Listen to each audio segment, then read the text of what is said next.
Hey everyone, and welcome to a very special Storybook Explainer. Today, we're taking a trip into the rich, fascinating world of a famous Ghanaian folktale. We're going to break down a classic story titled The Story of the Wicked Queen. Okay, let's dive into this. Our story starts, as so many great stories do, in a town ruled by a very powerful leader. But, this wasn't exactly a kind or fair ruler. Once upon a time, there was a wicked queen. She ruled her town with an absolute iron fist and made life really, really difficult for everyone living there. She wasn't focused on making her town a happy place at all. Instead, she had some very strange, very unfair opinions about the people she ruled over. So get this, the queen had some incredibly strict, kind of bizarre views about her people. On one side, we have the aged and the wise, the grandpas, the grandmas, the older folks who had a lifetime of experience. The queen did not like them at all, not even a little bit. On the other side, we have the young people of the town. Now, you might think she'd favor them, but actually, she liked the young men only a little. And because of these strange feelings, she ended up making a terrible decision that would change the town forever. One day, the wicked queen issued this completely shocking decree. The aged and the wise in the town should all be killed. It's awful, right? And because people back then believed that all the old men in the town were very wise, the young men were forced to go along with this incredibly unfair rule. It was a really dark, sad time. The young men felt like they had literally no choice but to do exactly what the queen demanded. But wait, here's where it gets interesting. The young men didn't follow the queen's terrible orders completely. They actually managed to keep a huge secret. They took one wise old man and helped him escape. They sent him to live far, far away, hidden deep in the middle of a thick forest, where the wicked queen would never, ever find him. And as you'll see, this brave choice to hide the old man is a massive turning point in our story. Now, thinking she was the smartest person in the whole kingdom, the queen decided she wanted to test the young men who were left. So she starts handing down these commands that are just incredibly dangerous and totally unreasonable. First, she told the young men to bring her a live lion, right from the wild. Second, she asked them to make a rope out of clay. It's wild, right? It really brilliantly illustrates just how cruel she was, intentionally setting her people up to fail.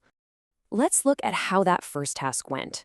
The queen sent the young men out into the wild to capture a fierce, roaring, live lion. Well, as you can probably guess, this was a complete disaster. It was what our source calls an unsuccessful escapade, which is really just a fancy way of saying it was a wild adventure that failed miserably. Trying to catch a wild, dangerous beast with bare hands went terribly wrong, and sadly, the angry lion ended up hurting and defeating most of the young men. After that tragedy, you'd think the queen might show a little mercy, right? Nope. She moved straight on to her second demand for the young men who were left. I want you to think about this for a second. Can you make a rope out of clay? Just imagine it. Soft, squishy mud or heavy, brittle, dry dirt. If you try to pull it, stretch it, or tie a knot with it like a real rope, what happens? It completely breaks. The young men quickly realized that this task was totally 100% impossible. So the young men are completely stuck. If they didn't bring the queen a clay rope, they'd be in huge trouble. But they obviously couldn't make one. Then they remembered their secret. They remembered that one wise old man they had hidden safely away. So the surviving young men sneaked out of the town and made a secret trip deep into the forest. They needed to consult the old man on this impossible matter and just beg for his advice. The old man listened carefully to their whole problem, and he didn't panic. He just smiled and gave them this absolutely brilliant piece of advice. Ask the queen to produce an example of the kind of rope she wants. He basically told the young men to march right back to the palace and politely ask the queen to show them an old clay rope first, just so they could copy it perfectly. Well, the young men went back to the palace and delivered the message. And the queen? She was absolutely shocked. She was entirely amazed when she heard the young men's smart reply. She knew for a fact they couldn't have thought of something so clever all by themselves. She was so stunned that she immediately ordered them to bring her the exact person who had taught them to say this. The young men had absolutely no choice but to bring the wise old man out of his hiding place in the forest and present him to the wicked queen. Now, what's really interesting about this slide is that when the old man arrived at the palace, he didn't bring any weapons, he didn't bring magic potions, he walked in carrying exactly 3 regular, fragile bird eggs. When the queen finally saw the old man, she offered him and the young men chairs to sit on. But the old man refused the wooden chair. Instead, he painted a very funny picture for the queen. He told her that he was going to make his very own chair using the 3 eggs he brought. And then he was going to sit on it. He actually placed the eggs down on the ground and began making all sorts of silly attempts to sit on these fragile little eggs without breaking them. The queen just sat there and watched the old man try and try and try again. Finally, after watching all these failed attempts, she threw her hands up in the air and declared in her most royal theatrical voice, "It would be impossible for the old man to sit on the 3 eggs." She totally thought the old man was just being a fool. But little did she know, she had just walked right into his brilliant trap. So, the crucial point is how the old man connected these 2 impossible things together. On one hand, we have impossible task 1, sitting on 3 fragile eggs without them smashing into a gooey mess. The queen herself just admitted out loud that this could not be done. On the other hand, we have impossible task 2, making a strong, bendable rope out of crumbly clay.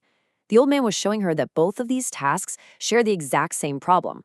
They go completely against the laws of nature. Then, the old man looked right at the wicked queen and delivered his winning logic. If it is not possible to sit on eggs, then nobody in the world can make a rope out of clay. Boom! He had completely and totally outsmarted her.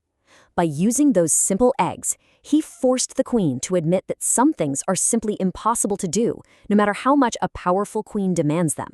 The queen was just completely stunned. But the thing is, she couldn't argue with his logic. She really saw the deep wisdom in the old man's answer. And instead of getting angry, she actually had to admit he was right. In a pretty surprising twist ending to our plot, she decided not to hurt the old man at all. In fact, she realized exactly how valuable his smarts were and kept him safely right there in her palace to be her special advisor. And that brings us to the core lessons of our folktale today. First, wisdom comes with age and experience.